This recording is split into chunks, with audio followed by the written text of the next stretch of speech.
Musa alayhi salam faced Firawn, but who faced Haman, the man Firawn trusted most?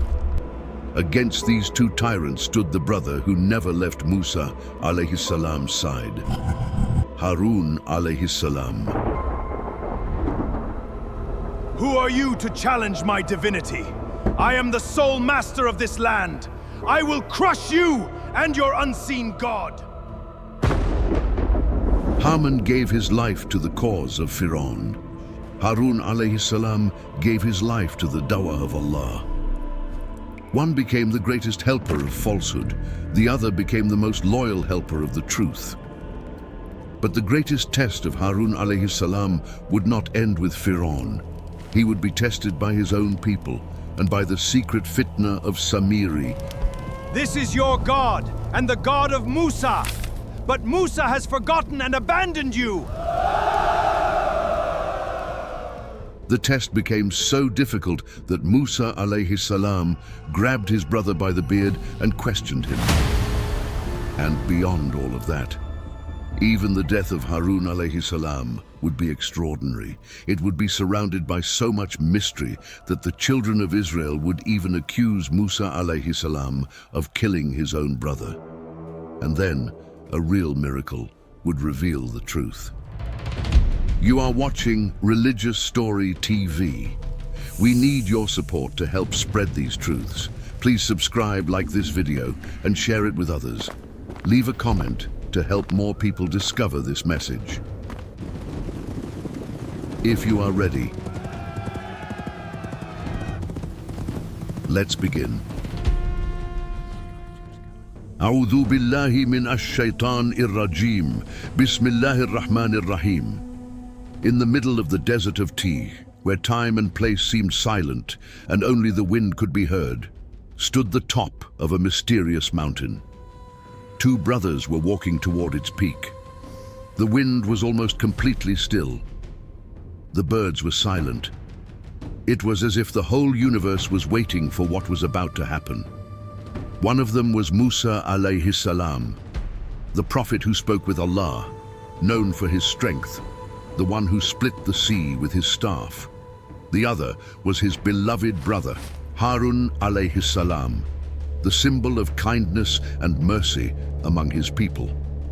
But on that day, neither of them knew that this walk would become one of the saddest farewells in human history, or maybe one of them knew. The other did not know yet. And only a few hours later, a prophet would die. But this would not be an ordinary death. What does a prophet feel at the moment of death? Does he feel the pain of death? How does Azrael appear to him? And why do some narrations say that Harun alayhi salam was shown a palace from paradise? We will come to that very soon. But first, there is one very important detail you need to know. Because this death would not only separate two brothers, it would become the beginning of a great fitna that would divide all of the children of Israel. For many years, the two brothers had stood side by side. Together they faced Firawn. Together they witnessed the sea being split. Together they carried the heavy burden of guiding the children of Israel. Countless rebellions, countless acts of ingratitude, countless betrayals, countless tests. Now, after all those years, the two prophets were quietly walking toward a mountain. The Quran tells us that Harun was the helper of Musa and one of the prophets of Allah. After Musa made dua, Allah made his brother Harun a partner in this great mission. Together, they called Firawn to Tawheed and taught the children of Israel. But now, their paths were about to separate. According to the narrations, Allah commanded Musa to take his brother Harun and climb a mountain together. Musa had climbed Mount Tur before, but this was a different place. They were now in the desert of Tih. Islamic sources tell us that the children of Israel were made to remain lost in this desert for 40 years as a punishment. It was there that they were called to the top of a mysterious mountain. The two brothers obeyed the command of Allah and continued walking. Then they saw a magnificent tree, unlike anything they had ever seen before. Its branches reached toward the sky. Its trunk looked as if it had stood there for countless centuries. And right there, Some narrations say that next to the tree was a palace that had been brought down from paradise. This detail is not mentioned in the Quran. It comes from narration sources, and Allah knows best. This is where the story becomes truly mysterious. According to the narrations, Harun looked at that beautiful place. A peace beyond words filled his heart. Then he saw a bed inside the palace, covered with soft silk, and its beautiful fragrance filled the air. Harun alayhi salam understood that this was the final place prepared for him. Azrael, the angel of death, did not appear with the frightening form that every living soul experiences. Instead, he came with a gentleness that cannot be described, like a loyal friend. He whispered to Harun alayhi salam, "Turn onto your right side and sleep." Harun alayhi salam lay down on the bed, placed his hand under his cheek, and closed his eyes as gently as a soft breeze. He gave his soul to Allah without any pain and without feeling the suffering of Sakarat al-Maut. At that moment, the palace disappeared. The bed disappeared. Only Musa alayhi salam remained, standing beside the lifeless body of his brother in deep sadness and shock. He looked at his brother one last time. Perhaps he remembered their childhood, the cruelty of Firawn, the du'as they had made together, the terrifying day when the sea split into two. Now, the silence beside him was a very different kind of silence. Musa alayhi salam covered his brother with earth. After finishing his dua and saying his final farewell, he slowly walked down the mountain alone with heavy steps. But the real storm was about to begin among the angry people waiting at the foot of the mountain. Only a few hours later, a terrible cry would rise, one that would echo through the desert for generations. The children of Israel surrounded Musa when they saw him returning alone. Then they made one of the most shocking accusations in history. "You killed Harun. You loved him too much, became jealous of him and killed him." A prophet was being accused of murdering his own brother and his partner in delivering the message of Allah. This terrible lie would become a great fitnah that would shake the entire nation. But why did Musa alayhi salam take his brother to that mountain? And what was the divine secret behind this mysterious death? Musa alayhi salam walked down the mountain alone. From a distance, the children of Israel saw him returning. As always, he looked strong and dignified. But this time, one person was missing. Harun alayhi salam was not with him. At first, the people looked at each other. Then they started whispering. Within minutes, those whispers became louder. Curiosity turned into suspicion. Suspicion turned into a terrible accusation. No one knew the truth, yet everyone had something to say. This is how fitnah often begins. Before the truth appears, it begins with people's bad assumptions. People start creating their own stories. But there is a very important question here. How could a prophet chosen by Allah be accused of killing his own brother? To understand this, we first need to understand the character of the children of Israel. Keep this thought in your mind, because it will become very important later. The children of Israel were a people who had been saved from Egypt by a miracle. They had seen the sea split with their own eyes. They had watched Firawn and his army drown beneath the water. Food had come down for them from the sky. They had witnessed countless blessings from Allah. But the Quran also tells us that they often objected, showed ingratitude, and made life difficult for their prophets. Now, the same character appeared once again. When Musa alayhi salam came down from the mountain, there was a feeling of unrest among the crowd. At first, no one dared to speak openly. Then someone finally asked, "Where is Harun?" Silence. Musa alayhi salam knew that his brother had returned to his Lord. This separation was not easy for him. For the first time, he now carried the burden of prophethood alone. But instead of seeing his sadness, the people chose to see something else. Accusations began to rise from the crowd. "You took Harun away. You came back, but he did not. What did you do to him?" Suddenly, every word became as heavy as a stone. The people were no longer searching for the truth. They had already accepted their suspicions as if they were facts. This is where the story became even darker. His own people were accusing him, and they were accusing him over the death of his own brother. According to some narrations, the children of Israel went so far that they even claimed Musa alayhi salam had become jealous of Harun and harmed him because of that. These details are not found in the Quran. They come from some narration sources, and Allah knows best. Just imagine a prophet who spent his entire life trying to save his people from the oppression of Firawn and guide them toward eternal life. A prophet who sacrificed everything so they would not enter hell, was suddenly being called a murderer. What a painful test, what incredible patience. So what did Musa alayhi salam do? Did he become angry? Did he make dua against his people? Like every prophet, he remained patient. He accepted the decree of Allah. This was the will of Allah. Just as his ancestor Yusuf alayhi salam was falsely accused and remained patient, Musa alayhi salam would also remain patient. He knew that sooner or later the truth would appear. According to the narrations, Musa alayhi salam turned to his Lord and asked him to end this terrible accusation. Then, by the permission of Allah, the place where Harun alayhi salam had passed away was shown to the people, and it became clear that the accusations were false. This account comes from narration sources. The Quran does not describe these details, and Allah knows best. In a single moment, all the accusations became silent, but one painful lesson remained. As long as the disease inside people's hearts remained, sooner or later they would turn away from the truth. It would not matter if they held the Quran in their hands. It would not matter if they spent their whole lives beside a prophet. In the end, they would separate themselves from the believers, follow their own desires, and fall into disbelief. May Allah protect us from this danger. May He purify our hearts from every disease and every stain. This is one of the wisdoms behind why the Quran tells the stories of the children of Israel again and again.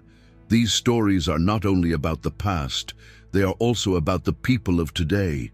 Even today, false accusations spread faster than the truth. And even today, every believer must learn not to judge too quickly. But this was not the greatest test in the life of Harun alayhi salam, because years earlier, a golden calf would almost lead an entire nation away from the truth, and Harun alayhi salam would be forced to make the hardest decision of his life. One day, they would stand before the cruelest ruler of Egypt as two prophets, but that day had not come yet, because this great story would begin with a dua made for a brother. Perhaps the most touching prayer between brothers found in the Quran. After many years of forced exile in Madian, Musa alayhi salam was finally on his way back. He was returning to Egypt, the land he had never forgotten. The children of Israel were still there. At the foot of Mount Tur, Allah revealed His message to Musa alayhi salam and chose him as a prophet. This was one of the greatest responsibilities in human history. The man he had to face was not just a cruel ruler, he was a tyrant so arrogant that he claimed to be a god. To enter his palace and declare the truth, this was not a mission that any human could carry alone. At that moment, Musa alayhi salam raised his hands to his Lord. He made the famous dua that millions of believers have recited for centuries. My Lord, expand my chest for me, make my task easy for me, untie the knot from my tongue so they may understand my speech, and appoint for me a helper from my family, my brother Harun. Strengthen me through him and make him my partner in this mission, so that we may glorify you often and remember you often. This was not simply the prayer of someone asking for help. It was the prayer of a prophet who trusted his brother. Musa alayhi salam did not ask Allah for wealth. He did not ask for an army. He did not ask for weapons. He did not even ask for another miracle. The first thing he asked for was the support of his brother, because he knew sometimes the greatest blessing Allah gives a person is a righteous companion who walks beside them. And Allah did not leave this dua unanswered. The Quran says, "O Musa, your request has been granted." At that moment, Harun alayhi salam was also honored with prophethood. Through the dua of one brother, another brother became a prophet. This is one of the most beautiful examples of brotherhood in the Quran. But why Harun alayhi salam? Why not someone else? The Quran gives us the answer through the words of Musa alayhi salam himself. Harun alayhi salam was more eloquent in speech. His words were stronger. His way of speaking was more effective. Musa alayhi salam himself told this to his Lord. In Surah Al-Qasas he says, "My brother Harun is more eloquent than I am." This is a very important lesson. Allah does not create every person with the same gifts. He gives courage to one person, wisdom to another, powerful speech to one, leadership to another, and sometimes these qualities are not found in one person. They are completed through two brothers. Musa alayhi salam represented strength and firmness. Harun alayhi salam represented mercy, gentleness, and beautiful speech. One carried the staff, the other carried eloquence.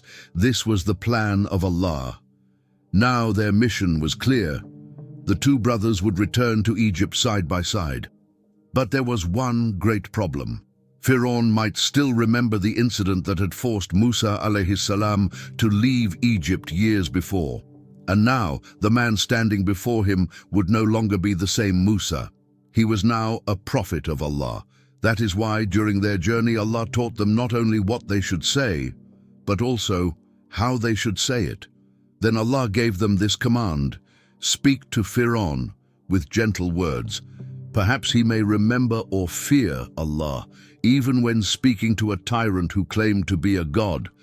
The very first command was to speak gently. The character of Harun alayhi salam seemed perfectly suited for this mission. Now the two brothers were ready. Egypt lay before them. Behind them was the promise of Allah: "Do not be afraid, I am with both of you. I hear and I see."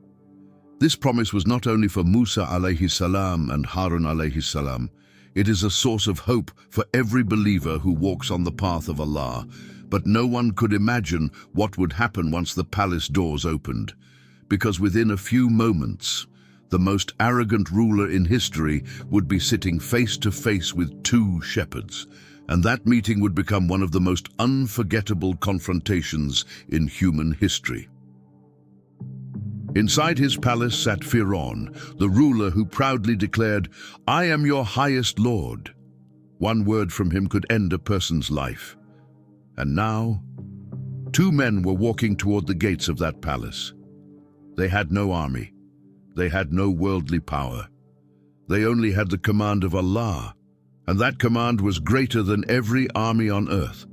Stop for a moment and imagine it.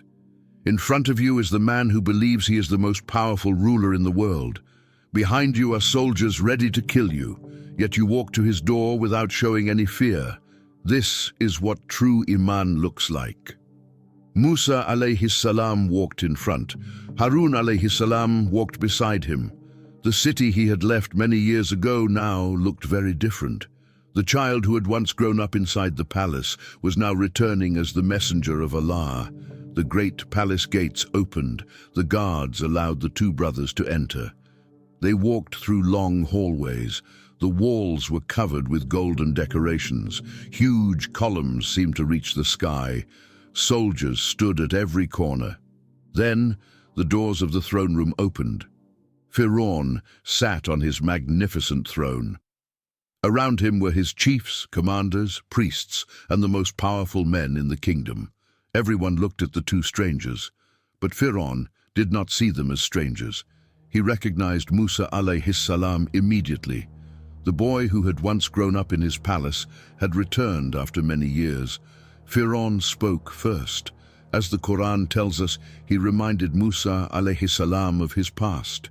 He reminded him that he had raised him in the palace, that he had cared for him for many years, and that Musa had later left Egypt. This was not just a reminder, it was psychological pressure. It was as if he was saying, I raised you, and now you stand against me. But Musa alayhi salam was no longer controlled by the past. He trusted Allah. Calmly he answered. He admitted that the mistake he had made years before happened when he did not yet know the truth. Then he declared that his Lord had given him wisdom and chosen him as a prophet. After that, the two brothers spoke together. We are the messengers of the Lord of all worlds. The entire hall became silent. The expression on Firawn's face changed. For the first time, someone had spoken about another Lord while standing before him. His pride could not accept this. So Firawn mocked them and asked, and who is the Lord of all worlds? He was not asking because he wanted the answer. He wanted to confuse the people listening. But Musa alayhi salam did not hesitate for even a moment. He replied, the Lord of the heavens, the earth, and everything between them. Firawn turned toward the people around him and mocked him. Do you hear what he is saying? This has always been the way of tyrants. When they cannot answer the truth, they make fun of it. The Quran does not describe every word spoken in that meeting. But we know from the dua of Musa alayhi salam that Harun alayhi salam was his greatest supporter in delivering this message.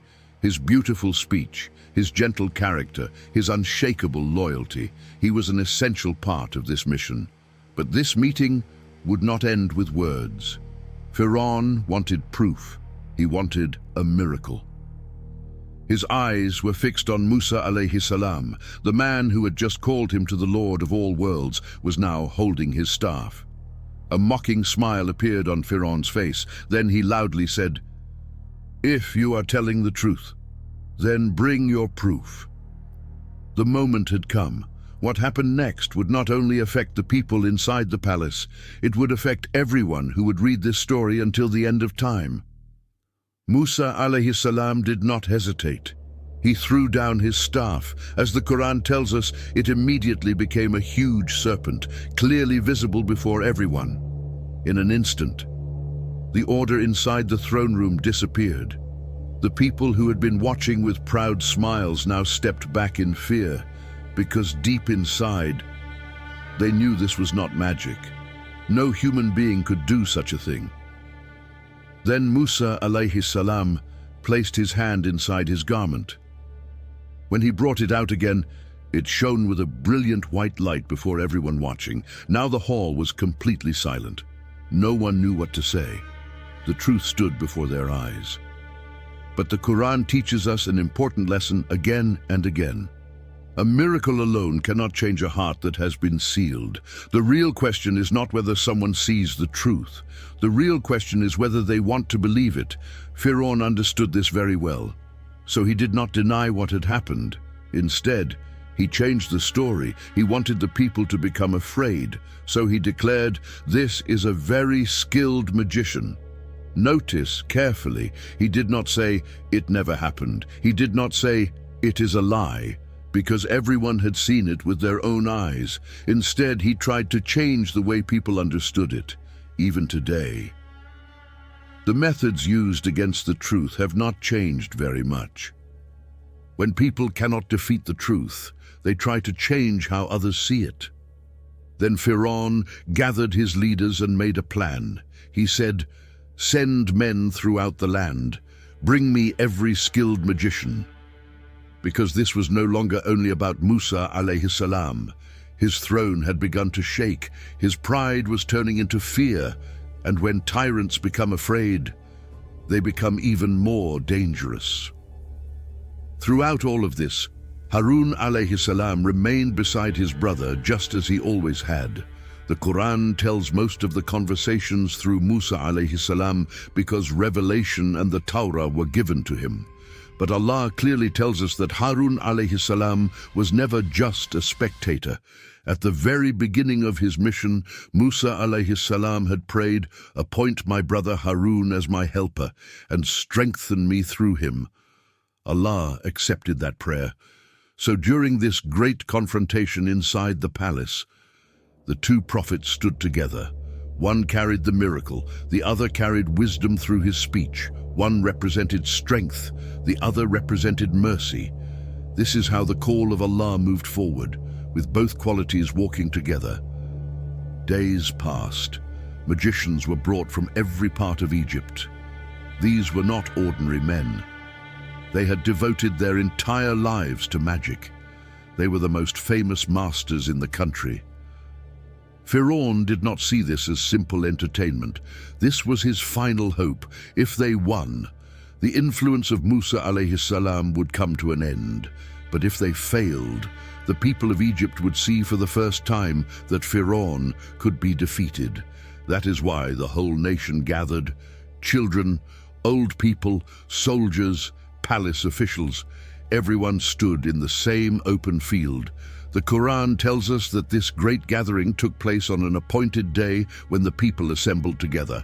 But no one imagined that the greatest surprise that day would come from the magicians themselves, because only a few hours later, the men Firawn trusted the most would fall into sujood before the eyes of everyone.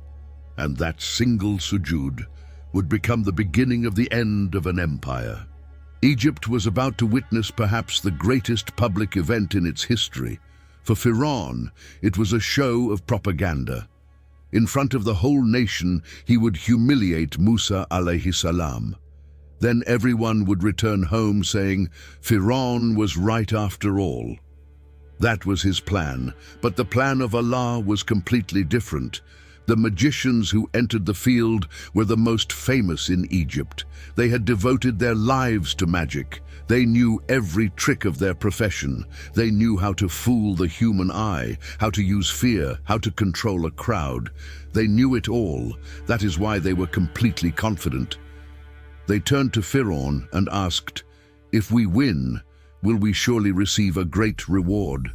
Firawn answered without hesitation, "Yes, and you will become among those closest to me." This is important. They were not standing there because they loved the truth. They wanted rewards, status, power, the things of this world. But only a few minutes later, those same people would leave all of that behind. Musa alayhi salam stood quietly. Harun alayhi salam was beside him. The two brothers looked alone in the middle of the crowd. But in reality, they were never alone, because Allah had already told them, "Do not be afraid. I am with both of you. I hear and I see."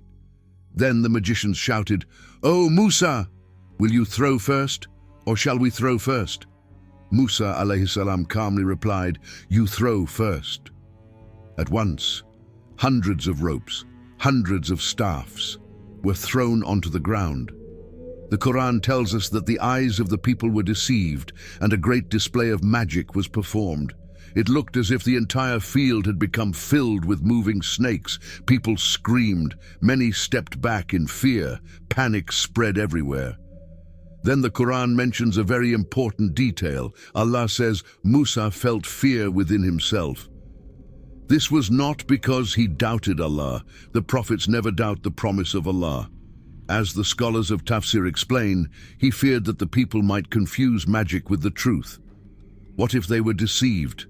What if such a huge crowd failed to recognize the miracle? This was the concern of a prophet, not for himself, but for the people. Then Allah revealed to him, "Do not be afraid. Surely you will be victorious." Sometimes that is all a person needs, just one sentence of reassurance from their Lord. Then Musa alayhi salam threw down his staff, and as the Quran says, it swallowed everything they had falsely created. There is a very important lesson here. The staff did not simply destroy the ropes, it destroyed the falsehood they had presented. When the truth comes, falsehood has no power to remain. The Quran says elsewhere, "The truth has come and falsehood has vanished." Indeed, falsehood is bound to vanish. Then something happened that no one expected. The magicians looked at one another. These were not ordinary people. They were experts. They knew the difference between magic and a miracle better than anyone. That is why They became the very first to believe, without hesitation, without delay. They immediately fell into sujood, and they cried out, "We believe in the Lord of all worlds, the Lord of Musa and Harun."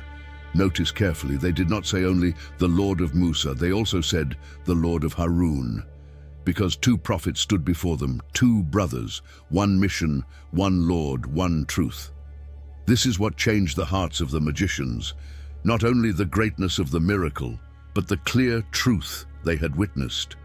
For Firawn, this was the moment his kingdom truly began to collapse. Only moments earlier, those magicians had been competing for his reward. Now they were making sujood before everyone. The crowd stood frozen. The people who had expected rewards were now facing death. But the greatest miracle was not over yet. Only a few minutes earlier, these men had wanted worldly status. Now, not even death could make them abandon their iman. Firawn's voice echoed across the field. "You believed in him without my permission." What a strange statement. He even believed that faith itself needed his permission. This is what pride does to a person. Firawn now thought he could control not only the land, but also the hearts of people. But hearts belong only to Allah.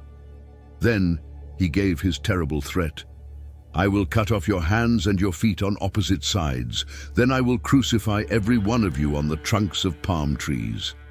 A deep silence spread through the crowd. This was no ordinary punishment. In Egypt, it was one of the harshest punishments used to frighten everyone else. Firawn wanted to send a message. "This is what happens to anyone who stands against me." But the magicians answered, "There is no harm. We are returning to our Lord." Only minutes earlier, they had wanted the rewards of this world. Now, they saw death as the beginning of meeting their Lord. This is what true iman can do. It can change a person's priorities in a single moment. Then they made this beautiful dua: "We hope that our Lord will forgive our sins, because we are the first among our people to believe." Just think about it. They left their homes that morning as magicians. By evening, they were ready to meet their Lord as believers. Sometimes Allah can completely change a person's heart in only a few moments. That is why we should never say, "He will never be guided," or "She will never believe." Hidayah belongs only to Allah. A'udhu billahi minash shaitanir rajim. Bismillahir rahmanir rahim. Firawn did not learn anything from this defeat. Instead, his heart became even harder.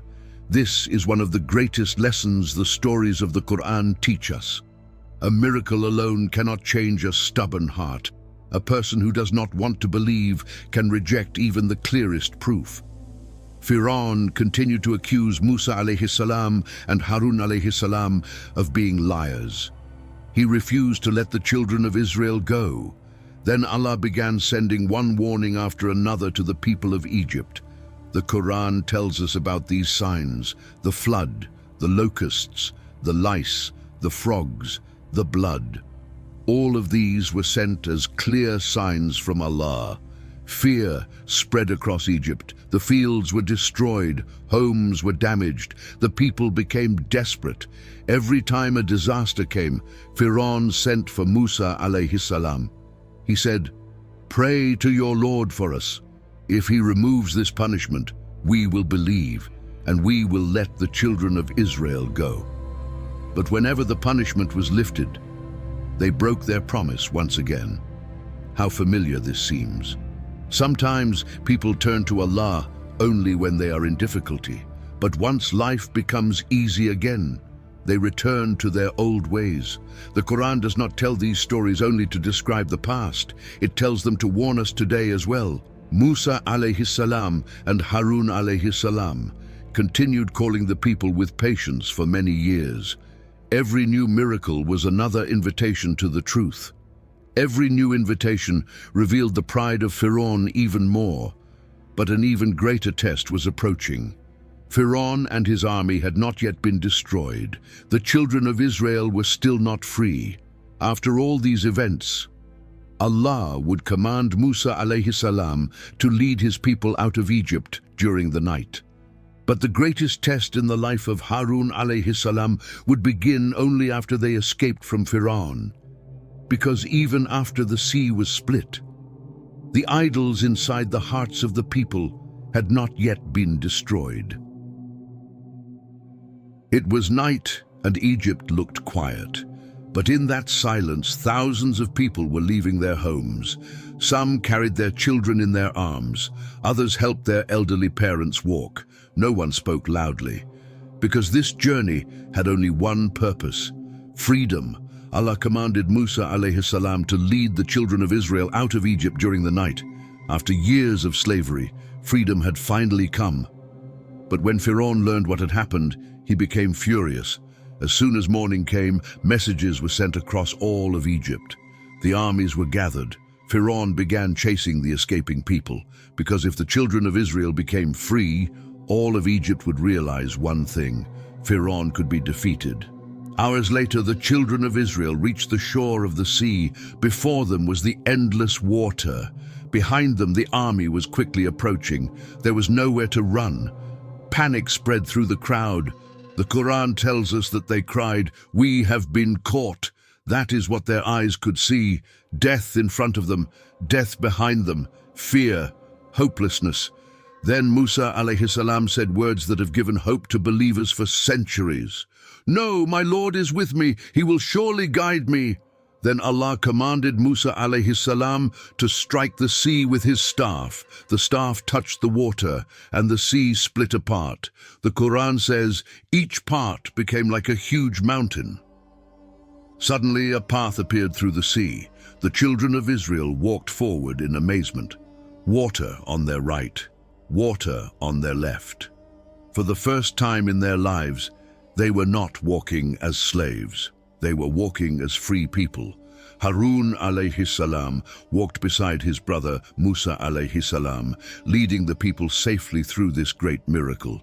No one had ever imagined seeing such a day. But Firawn still refused to stop.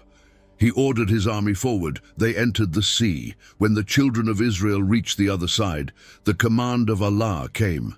The sea returned to its normal state. Firawn and his army were drowned beneath the water. The Quran tells us about this great ending in several verses. After many years, the oppression had finally ended. But the real story was only beginning. Because the same people who had just been given freedom would soon begin asking for idols. The Quran tells us that when the children of Israel passed by people who worshipped idols, they said to Musa alayhi salam, "O Musa, make for us a god just as they have gods." Can you imagine that? Only a few days earlier, they had seen the sea split before their own eyes. Now they wanted idols for themselves. If the human heart is not purified, it can quickly forget even the greatest miracle. Later, Allah called Musa alayhi salam to Mount Tur. There he would receive the Torah. Before leaving for this great meeting, Musa alayhi salam already knew whom he could trust. He called his brother. He placed his hand on the shoulder of Harun alayhi salam. The Quran tells us that he said, "Take my place among my people, set things right, and do not follow the way of those who spread corruption." He left his people in the care of the person he trusted most. Now Harun alayhi salam carried the responsibility of thousands of people. But neither Musa alayhi salam nor Harun alayhi salam could imagine the great fitnah that would happen during those 40 days. Because among the crowd, one man was quietly waiting. The greatest test in the life of Harun alayhi salam was about to begin. Musa alayhi salam remained on Mount Tur for 40 days. Sometimes 40 days are enough for everything to change. Harun alayhi salam was now responsible for the people entrusted to him. He would protect them, guide them, and keep them united until Musa alayhi salam returned. But there was one thing he did not know: a man named Samiri. The Quran mentions his name clearly, but it does not tell us many details about his past. One thing is certain: he was the leader of this fitnah. According to the Quran, Samiri began collecting the people's gold. He said, "This gold came from the Egyptians. We should get rid of it. I will show you a better way."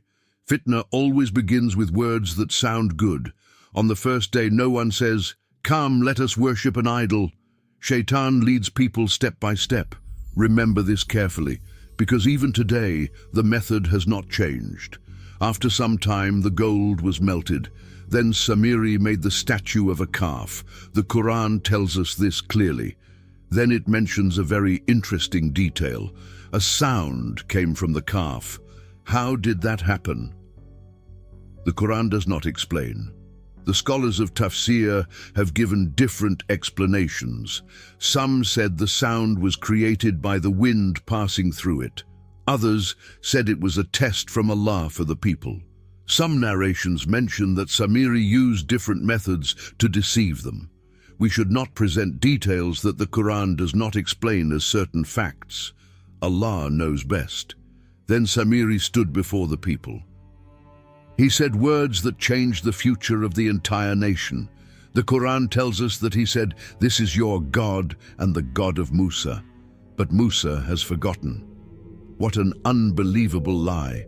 The Allah who split the sea was now being replaced by a golden statue made by human hands.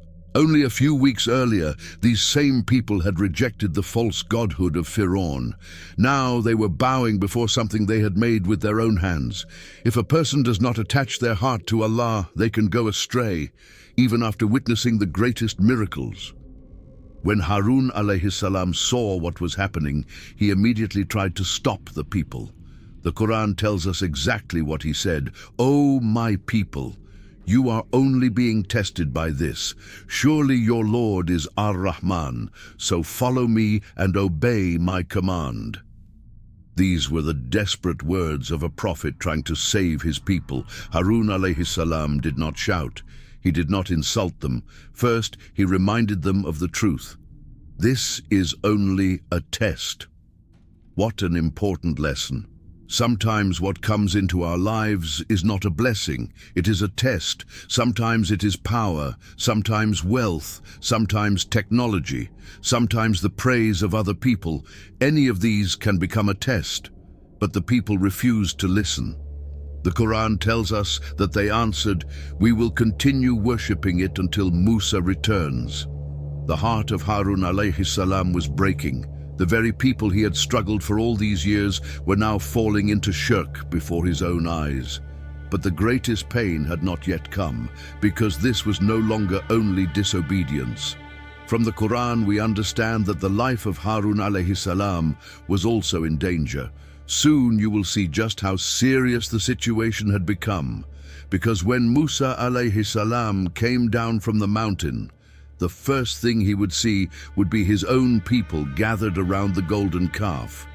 And then, one of the most emotional scenes between two brothers in history would take place. Musa alayhi salam would walk toward Harun alayhi salam in great anger, and the unforgettable scene described in the Quran would begin. Musa alayhi salam was coming down from Mount Tur. In his hands were the tablets revealed by Allah. He was returning to his people with divine guidance. As he came closer to the camp, he began hearing sounds he never expected: music, shouting, celebration, happy voices. This was not the sound of people worshipping Allah, it was the sound of a celebration. This is where the story becomes truly heartbreaking. Musa alayhi salam came even closer. Then he saw it. A golden calf stood before the people. Some were turning toward it, some were praising it, others were moving around it only a few weeks earlier. These same people had witnessed the sea being split. Now they were standing before a statue made by human hands. Could there be a more painful sight for a prophet? The Quran describes this moment with only a few words, but those few words carry immense emotion. The anger of Musa alayhi salam was never for himself. It was because he saw the religion of Allah being violated in such a terrible way. Shirk is the greatest sin a human being can commit. The Quran says, Musa returned to his people angry and deeply grieved. Then he said, "How terrible is what you have done after I left you. Could you not wait for the command of your Lord?" Then he threw down the tablets. Now the eyes of Musa alayhi salam were searching for only one person, Harun alayhi salam. He walked through the crowd toward his brother. Perhaps only one question filled his mind: how did this happen? Then the unforgettable scene described in the Quran took place.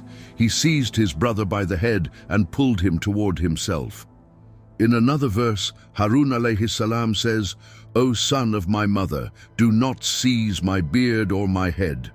The Quran clearly tells us that Musa alayhi salam took hold of both his brother's head and his beard. Sometimes people misunderstand this scene, as if two prophets were having a personal argument. No, this was the pain of seeing the religion of Allah attacked. It showed how serious the situation had become. Harun alayhi salam understood the anger of Musa alayhi salam. Then he calmly explained what had happened. He said, "The people considered me weak, and they were close to killing me. So do not let my enemies rejoice over me, and do not place me among the wrongdoing people." When Musa alayhi salam heard these words, he understood the truth. His brother had not betrayed him. On the contrary, he had struggled until his own life was in danger, but he had been forced to make an incredibly difficult choice. Now the attention of Musa alayhi salam turned to Samiri. He was at the center of this entire fitna. The question Musa alayhi salam asked him in the Quran is very powerful. "O Samiri, what was your purpose?" Samiri explained what he had done. He had led the people away from the path of Allah. He had become the leader of a great fitna. Then Musa alayhi salam announced his judgment. Samiri was expelled from the community. The Quran says to him, "Go. For the rest of your life you will say, 'Do not touch me.'" Then Musa alayhi salam ordered the golden calf to be destroyed. The Quran clearly tells us that the calf was removed completely. The truth had been restored. But the wound inside the heart of Harun alayhi salam would not heal easily. His own people had refused to listen to him. They had almost killed him. Then, for a brief moment, even his own brother had misunderstood him. Yet, he never prayed against his people. He never abandoned his mission. This is true leadership. It is continuing to do what is right, even when people refuse to understand you. And years later, Harun alayhi salam would be called to the mountain, where he would complete his life and take his final breath. There is a very interesting detail that people notice when they read the Quran carefully. The name of Harun alayhi salam is almost never mentioned alone. One verse says, Musa alayhi salam and Harun alayhi salam. Then you move to another surah.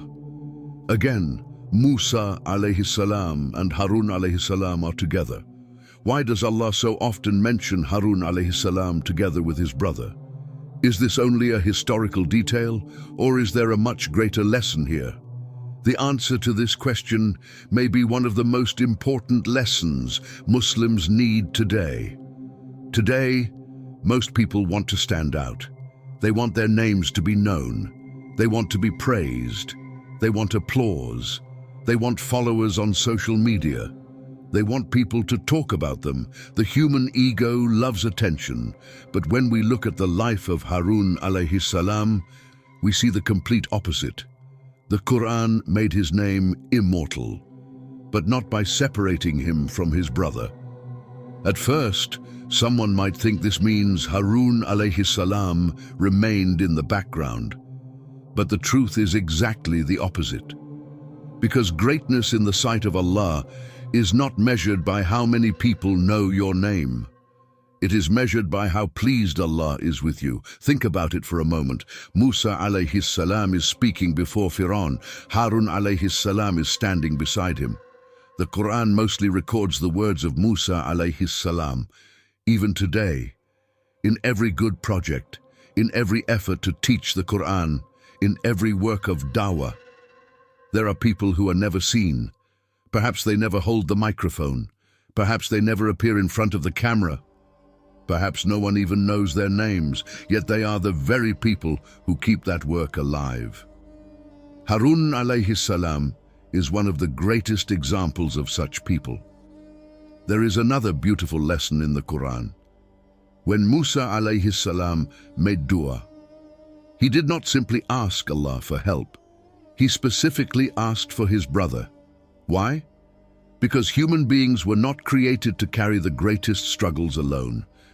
Allah could have given Musa alayhi salam the most powerful speech in the world, but he did not. Allah could have destroyed Firawn without Harun alayhi salam, but he did not, because Allah was teaching the Ummah an important sunnah. Great missions are not built on the shoulders of one person alone. Believers complete one another. That is why the Quran so often mentions these two brothers together. This is not only the story of two prophets, it is the story of what it means to be one Ummah. There is another remarkable lesson. When we look at the character of Musa alayhi salam, we see strength, determination, courage, quick action, a powerful defense of the truth. But when we look at Harun alayhi salam, we see patience, gentleness, mercy, wisdom in dealing with people. Allah did not send two prophets with exactly the same character. He sent two personalities that completed one another. Because dawah cannot succeed through harshness alone, and it cannot succeed through gentleness alone. Truth must be joined with wisdom. Courage must be joined with mercy. Determination must be joined with patience. Musa alayhi salam and Harun alayhi salam are among the greatest examples of this perfect balance in the Quran. Perhaps that is why Allah keeps mentioning them side by side, because He is teaching us something very important.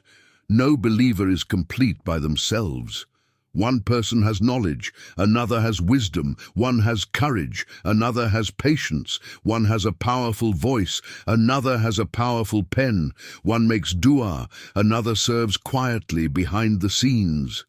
As long as all of these are used in the service of the religion of Allah, every one of them has great value.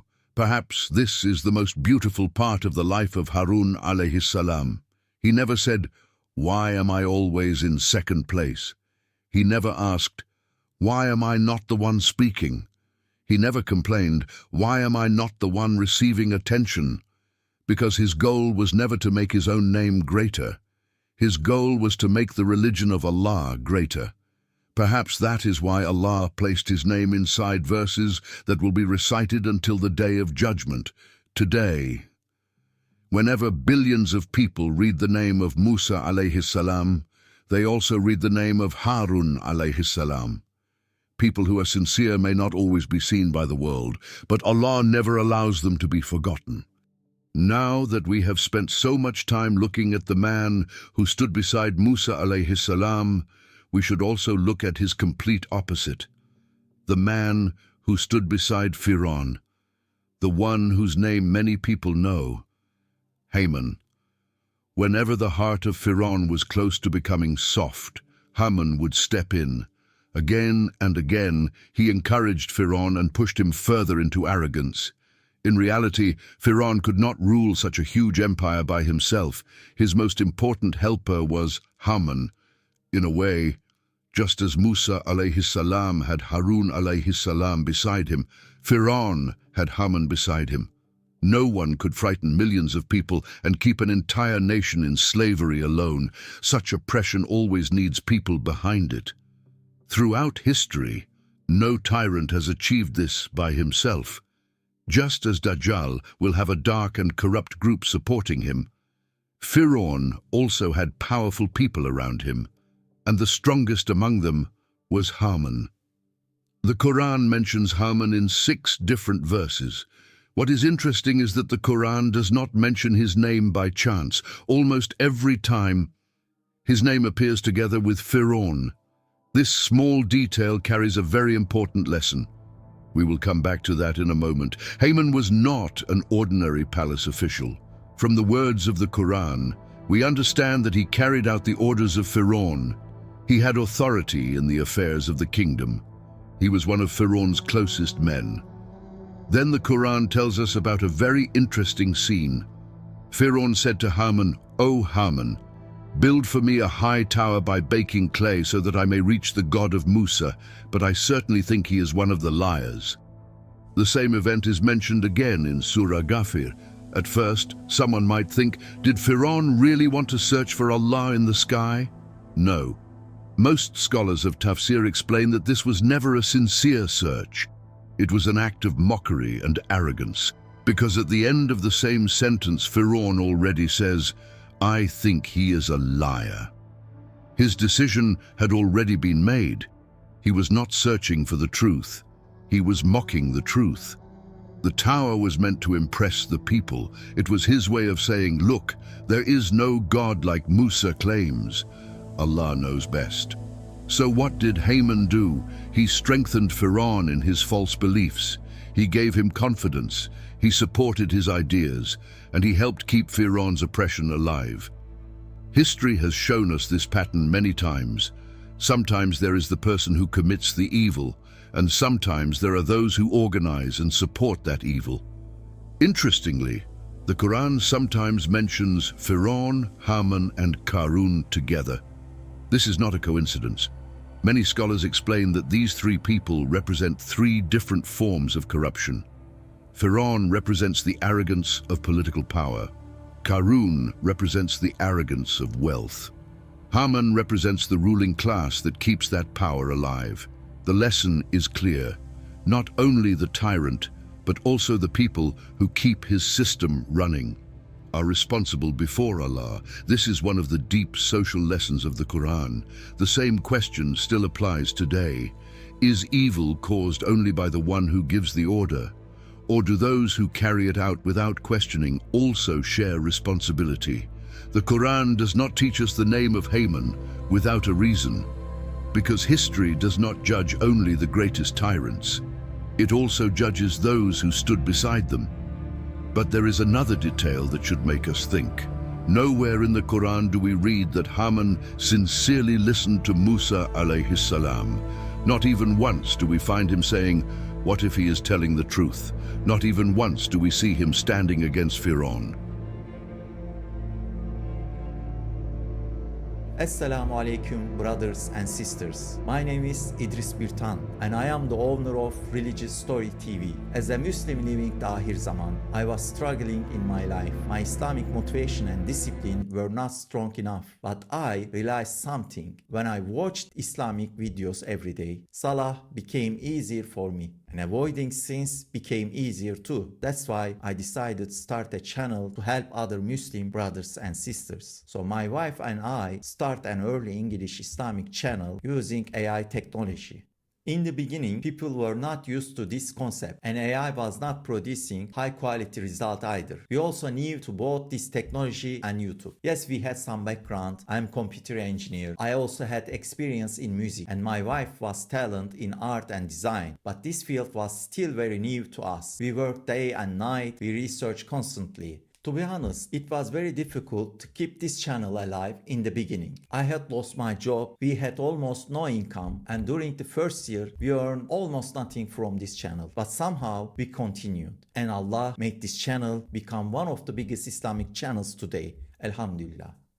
But today, we are struggling again in a different way. We are struggling to reach new people. Even though we mention in almost every video, when we don't receive enough likes, comments, and engagement, the channel stops growing. If you want this channel to continue, please support us with your likes and your comments. And if you are not subscribed yet, please subscribe now. We try to read all of your comments, and even if we can't reply all of them, every single one is valuable to us. We constantly make dua for the people on this channel and for Muslims all around the world. Inshallah, we will continue working with your support and of course Allah's help. We continue praying that Allah use us in His dawah. Whether you are watching this video alone or together with your loved ones, I sincerely send my salam to all of you. With love, Assalamu alaikum.